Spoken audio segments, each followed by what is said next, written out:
Welcome to Presence, a global conversation for a new earth, with hosts Doug King and Cody Deese. And hello, everybody, and welcome. This is Doug. Having a good time. Are you having a good time, Cody, as we crank it up here? Man, it's the second episode of 2020. What's not to like? Absolutely. It's 2020. I had another birthday. I'm still alive. You did have another birthday. Happy birthday, Yeah, Doug. man. I am still on the planet, and having a great time, man. How many circles have you taken around this great? Yeah. My my tree trunk, my rings, my internal tree trunk rings is up to 68. That is 68, awesome. Man. And you're just getting going. I used to think that was old. Yeah. Yeah. Well, you know, there's so many things we can say about that, but life is just great at every age and has its own beauty and its own enjoyment. And I can say at 68 that it's just as great now, if not better than it's ever been. So that would be my message to anybody that thinks that moving into a new decade, whether you're turning 40 this year or 50 or 60, hey, it's all good. Well, in light of your birthday, 68 years of floating around this great planet, I thought we should talk about judgment and hell and condemnation. And by golly, Cody, I cannot think of anything that better represents my life. Oh, God. Yes, that's what I call a party. I mean, doesn't that sound like a good time? Well, it depends which end of the stick you're on. Well, that's true. That's For the Gentiles, they could party. Well, I'm thinking about we got these listeners. Some of them may be running. I jog sometimes, listen to podcasts. Yeah. They may be out and in the car driving. Yeah. Could be a stay-at-home mom just needing some good encouragement. And I thought, well, my God, I mean, if we're gonna take 25 to 30 minutes of their day, then we should do it wisely and talk about the judgment day and what's coming. And because you probably need to decide which of the end of that you're on, because that's either something you're dreading or something you're really looking forward to, or something that you don't even believe is about to come. Exactly. You're in there somewhere. And of course, it's our viewpoint, obviously, that there are enough voices that go through our head at different times of our lives that are very judgmental about some ways in which I may think I'm defective, less than, et cetera, et cetera. And those voices are sometimes far more troubling for other people than we realize. And so that's why this story is so powerful. It's helping us deal with those voices which are false voices. So, Paul, again, for those that are just joining us, we are working through your dad's latest book, Irrevocable, and we're in chapter 10, the end of chapter 10, rolling into chapter 11. And the idea behind this is, again, even like the last podcast we did, is this idea of casting out and condemnation. Yes. So I want to get into that. Last podcast, we talked about justification by faith. Mm-hmm. Today, I want to talk about condemnation. And I want to start by asking you this. Okay, we looked at what justification has to do with the context of this Romans 10 and 11. But now, what does condemnation have to do with what Paul is addressing here with the Gentiles and the believing Israel and the unbelieving Israel? Well, they both play a role and function. And so I had mentioned last week, and we've mentioned in previous podcasts, this idea of sheep and goats. And typically, when I first started teaching and preaching on these things in younger days, I was either representing myself as part of the sheep or other people as part of the goats. And it was always an either or paradigm. Okay, can I stop you for just a second? Of course. For those that don't know what you're referencing, this is a teaching of Jesus. Yes, it's one of the parables of Jesus that has to do with judgment, because we're going to get into judgment, which is where condemnation comes, is in God's judgment. And now, as I look at my life, I'm always looking as the observer to see what are the things that are helping me build on rock rather than sand in my relationships. What are the things that are going to bring me very positive consequences rather than things that are going to cause different parts of my life to fall apart, meaning, in my mind, come under condemnation from that standpoint. So both condemnation and justification are a necessary part of understanding that we all have God identity. And at the same time, there is the ability of any human to live in agreement and oneness with spirit or to be in resistance of spirit. Those things are also true. And there are consequences in life. Those things are also true. But if you're a parent, for example, and you say to your child, I want you to clean up your room, and then you give them a consequence. That consequence will involve some type of punishment.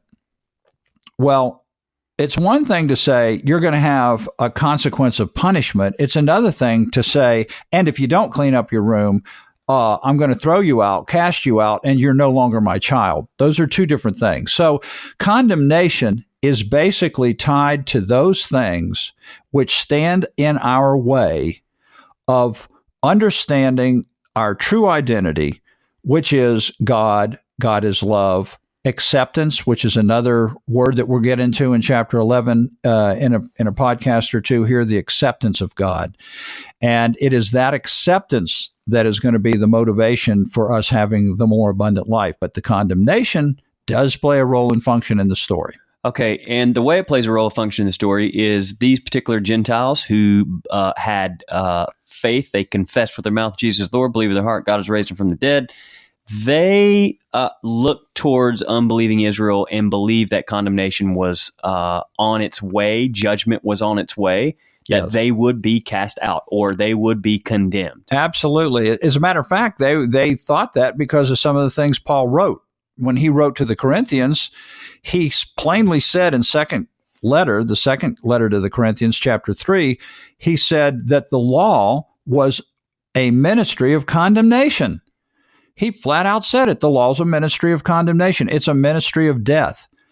Well, what Paul was saying was, if you stay attached to the law when its role and function has been fulfilled, when the time of Moses' religion and temple and all those things has been fulfilled, if you still attach to that, then it becomes, at that point, a ministry of condemnation. And guess what? Unbelieving Israel was still going to the temple.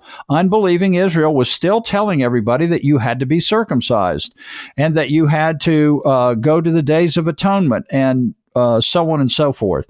So this is why the Gentiles felt that unbelieving Israel was simply unbelieving with regard to the work of Christ. So that's where Paul is saying, yes, if you continue under law, when its role and function is done, it becomes a ministry of condemnation. So even Paul had said it's a ministry of condemnation. So they're waiting on a day when God would separate those, and by those who are justified, which would be the Gentiles in their minds. Yes. And those who would be condemned, which would be the unbelieving Israel. So it was very clear as a dualistic, very black and white type thing.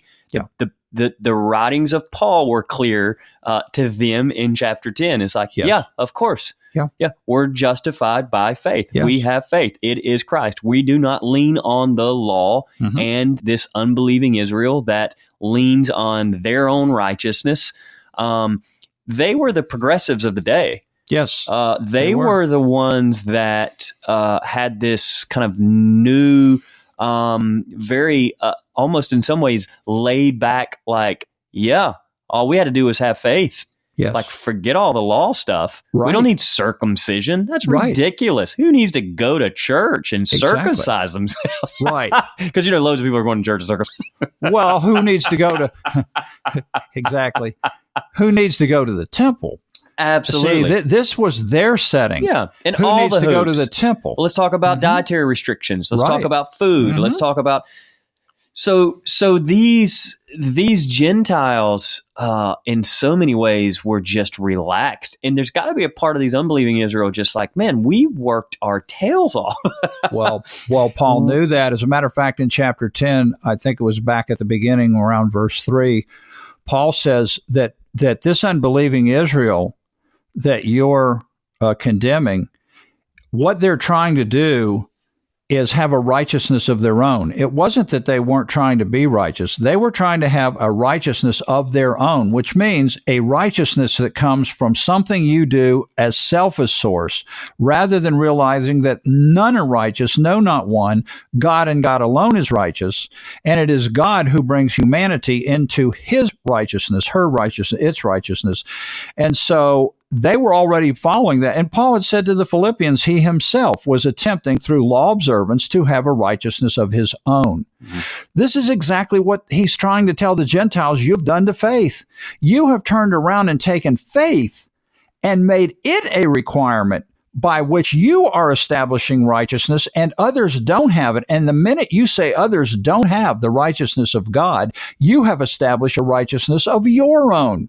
You Gentiles are doing the very same thing that Israel has done in her understanding of God, and that is that it is up to the human being to do certain things in order to pass a judgment test and therefore be accepted, i.e. saved.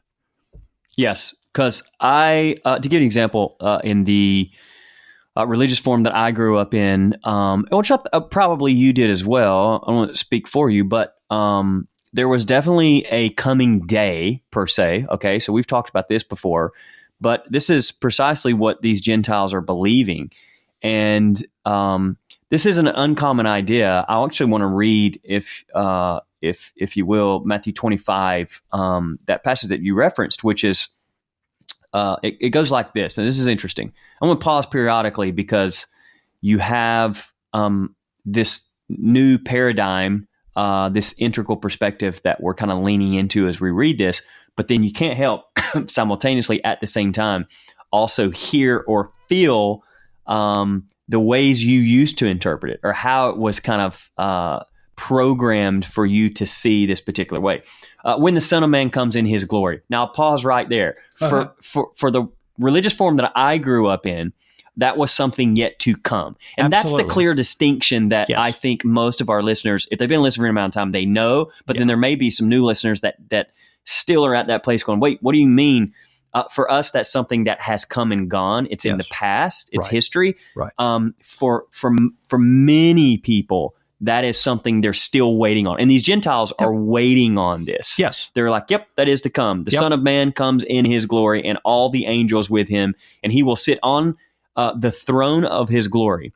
All the nations will be gathered before him, and he will, and here it is, separate people one from another, as a shepherd separates the sheep from the goats. There it is. And he will put the sheep at his right hand and the goats at the left. Then the king will say to those at his right hand, come, you are blessed by my Father. You that are blessed by my Father, inherit the kingdom prepared for you from the foundation of the world. For I was hungry and you gave me food. I was thirsty and you gave me something to drink. I was a stranger and you welcomed me in. I was naked and you gave me clothing. I was sick and you took care of me. I was in prison and you visited me. Now, you have an interesting take on this, and this is why I wanted to get to this passage, because I've heard it interpreted a lot in many different ways, but predominantly this is the text used for doing good deeds. Yes. And those that don't do good deeds, which I think is interesting, because when you start talking about even what the Gentiles believe, justification by faith, you don't have to do it, not of works. Yet here we have a passage that is pretty clear about righteousness and works, and they did certain things. They visited the prison. They took care of the sick. Yeah. When you did those, you were doing it to me. Okay. Yes. Verse 37, then the righteous will answer the Lord, Lord, when was it that we saw you hungry, gave you food, thirsty, gave you something to drink? And when was it that we saw you a stranger and welcomed you, or naked and gave you clothing? And when was it that we saw you sick or in prison and visited him? And the king will answer them, truly I tell you, just as you did it to one of the least of these who are members of my family, you did it to me. Then he will say to those at his left hand, here it is, play the music, dun, dun, dun, right? This is, you that are accursed, depart from me. Oh, dear God. Trigger warning. Depart from me. Cast out. Into the eternal fire prepared for the devil and his angels. Now, here's what's interesting about it. Even like good, like Christians or fundamentalists would say, right on, there'll be a separation. And this is where it gets complex, right? You start asking, okay, so who's on the left and who's on the right? Right. And most folks would say, well, those who've trusted Jesus Christ as their personal Lord and Savior. Right. And those who haven't. Okay. Here's the problem. He goes on to say, and who was this place prepared for? The devil and his angels. Oh, for I was hungry and you gave me no food. I was thirsty and you gave me nothing to drink. I was a stranger and you did not welcome me. Naked and you did not give me clothing. Sick and in prison and you did not visit me.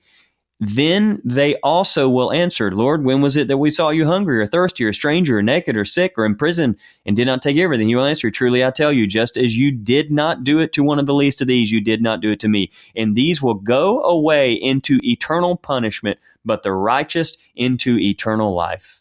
And this is what confuses it, is because you can't even confess Jesus Christ as your personal Lord and Savior, and you'll be a sheep, not a goat, even in that parable. Yes. Exactly. Well, and again, this goes back to Jesus comes to his people. Jesus is from the tribe of Judah. He's an Israelite. And Jesus, first and foremost, begins the revelation of God by being a servant of God's message to his people, Israel. And he's attempting to prepare Israel for this world-changing event that's going to come in that generation before some of them standing their taste of death in that time. And he's trying to prepare them that this change is going to be a complete change of identity. And they are going to be confronted by the work of the apostolic writers, including Paul, with what things are manifested as a sign of faith in the work that God is doing through Christ, and therefore Christ is associated in what you do as a fruit, feeding, taking care of collective, taking care of others, etc., versus those that stick to the law and those who stick to going through what they've always gone through under Moses and who reject Christ. And in this way, by not doing that, they do not see Jesus in any format, hungry, poor, etc. They don't see Jesus. So you have these two things. And with regard to the eternal fire, this idea of things coming through fire is, to me, an eternal principle. And that means that, again, if I go back to the parable of sand and rock, to this very day in my life, if I do things that are not based on spirit, then I'm going to find those things to be corruptible, and those things are going to fail, and those things are going to come under condemnation in that sense, or those things are going to not bring about the abundant life. So in the sense of eternal fire, what that means is that never changes. In other words, you're either aligning the things that you do in your life with spirit, or you're resisting spirit. And so in that sense, that's always an eternal situation. The idea of Israel was a revealing manifestation of those two principles. And so what you're having here by Jesus is he's preparing them. He's preparing them strictly based on what they understand about God. The Gentiles are not even part of this conversation. Now, when Paul comes, Paul's going to increase this conversation, and he's going to delineate more. And that's why Paul said that his whole role and function was to reveal Christ. And that could be confusing. What do you mean? What else is there other than the Gospels to reveal Christ? What Paul and the apostles were doing was they were taking it beyond Israel. They were taking it out to Samaria and to all parts of the world. And there was more to be revealed. And the more that was to be revealed is, for example, what Paul wrote in the book of Romans. So, yeah, another question about that? Or Well, so I want to get back to these Gentiles anticipating that they are justified. These non-believing Israelites will be condemned. This was future tense. This was something that is to come. Right. And you fast forward, here we are, new decade, 2020. There are still perhaps many of our listeners that subscribe to that particular framework, that this is yet still something to come. What do you say to our listeners that look at a Romans 10 and 11, see their situation, semi-understand what we're saying, but then also fully subscribe and believe to a reality that the thing we just read is yet something to come, and that justification by faith is still a space that we live in? Well, again, this is the whole point of Paul's letter to the Romans, and why he starts off chapter 11, as you read last week, by saying, I say, therefore, has God cast away his people? Certainly not. Because where the message got left with the traditional age blue memes of that first century was with chapter 10. And the idea that people had up until that time, that it was an either-or paradigm. Either you were obedient or disobedient. Either you were saved or you were lost. Either you were accepted or you were rejected. And so Paul says, has he rejected unbelieving Israel? Well, of course he did, right? No. And so this is why you have to read chapter 11 as well, is to realize that on the one hand, what's being revealed is, again, all of those things that you can do in your life that are going to corrupt your marriage, corrupt your relationships with your family and with those in the world, or you're going to do those things that are in alignment with Spirit and have a more abundant life in all of those relationships. So first of all, Paul is making it clear they were not cast away. And so the first thing that you have to look at is, well, then what is their final result?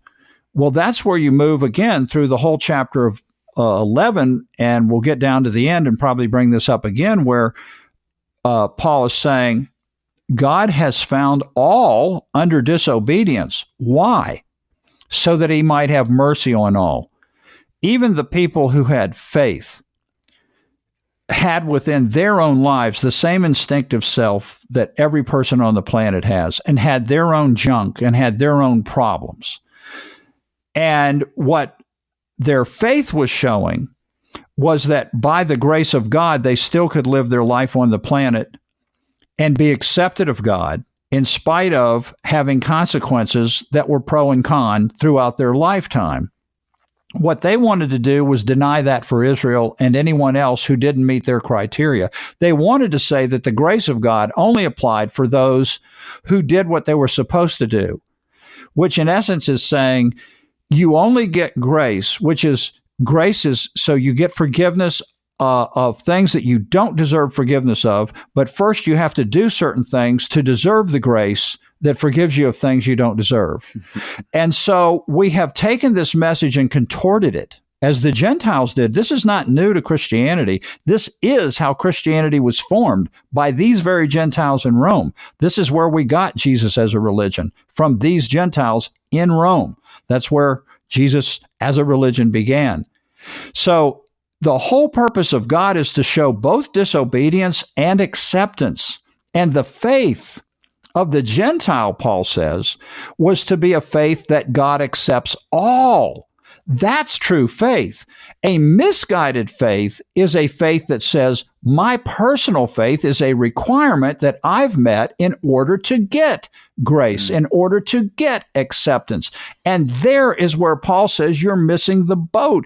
You are actually returning to the previous paradigm of Israel, where you do certain requirements of the law. And under this, Paul says, there is no law that could bring righteousness, he writes. He also says that there is none righteous, no, not one. Let God be true, every man a liar. All of this is just simply to not say, hey, it's hopeless for everybody. It's the opposite. It's to say, look, you're a human being. You've got your flaws out there today. I've got my flaws out there today. The whole point of it is to just remember the voice of God is always that voice that says, I am always your father, mother, etc., And there's nothing that will separate us from the love of God. Paul again writes that. What's going to happen in your life is you are going to learn how to have life that leads you more towards the abundant side and less toward the condemnation side. Okay. We've got a few minutes left. Really? Just a few. Not long. I'm surprised we're almost done. Well, we got like 3 minutes. Okay. Oh, no, I meant actually recording, not in your notes. No, There's more than minutes left in your notes. Yeah. No. Well, I didn't realize I talked that much, but that's not unusual either. So, just to be clear, for our listeners, I'm feeling two pulls here. One is, what do you say to those that hear this, love the idea of this universal God identity, salvation, whatever you want to call it, but really struggle with the justice side of this because people have been wounded, people have been killed, people have been hurt, and there's almost this side of it like, well, you'll get yours one day, right? And again, that comes down to some sense of a self-righteousness, as in we've already placed ourselves by default on the righteous side. Sure. And someone else on the unrighteous side. Yes. But a lot of people that hear Paul's universal message really struggle with this idea of righteousness, which is also translated justice a lot. They go hand in hand. Yes. Of what about the scales? What about justice? Yes. What about those who have harmed other people? Yes. And it seems like they've passed on and never got what came to them. What do you say to those that are like internally that struggle with that concept? I say because God is righteous, that I don't believe through eternity that anything goes forward in an inappropriate way, whatever that means, and that no one knows what happens after physical death with regard to what that state is. Nobody can define it. No one can describe it. But what we do know is this, is that the wrath of God and consequences are part of our life here in the realm of form.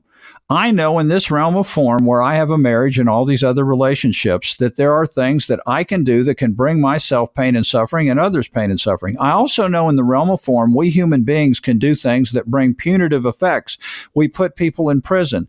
We give them certain sentences that they can do. But I also know that and understand more that why God said, vengeance is mine, I will repay, because there's a difference between justice and vengeance. In vengeance, it's not an eye for an eye and a tooth for a tooth. It's that you cause pain and suffering to someone in my family. Let's just take that for an example. And I don't want to just see you hurt like they were hurt. I want to see you hurt and go to hell in a handbasket and be tormented without any cessation of that torment whatsoever. Now, that to me is where the problem comes in, is that we're assigning this afterlife situation of eternal, non-ending torment as justice. And I do believe in justice. I don't believe anything goes unreconciled. I don't believe anything goes unrestored. But if you ask me, tell me what it's like on the other side or how all that works. The only thing I understand from the narrative is this: whatever and however the wrath of God works, it is always for the purpose of restoring and reconciling. It is never simply to punish from the standpoint of justice as purely punishment, but rather there's a reconciliatory work within that work of justice, and that is the story of the narrative. So when you're riding in your van, there we go. And you have listened now to 28, almost 29 minutes of a podcast on judgment and condemnation. And that's a beautiful ending. Yeah. That's a beautiful ending. And that's Paul's point. It comes, and we read the end of Romans, we'll see to him, it's a beautiful story. It's a beautiful story when you understand that he says none are righteous. No, not one. Yeah. Yeah. I wonder if the Gentiles felt that that's a beautiful story when he posed that first part in 11 verse 1. By no means. By no means. Their initial instinct was probably not like, No. Ooh, that's good news. It's probably like, wait, what? The problem with religion is it puts people in a position of believing they're more than, and others not part of that religion are less than. And that message comes across loud and clear to everybody on the planet. Thank you for joining us today. If you have any questions or comments, please contact us at info@presence.tv. You can also visit our website at presence.tv or find us on Facebook. We look forward to hearing from you.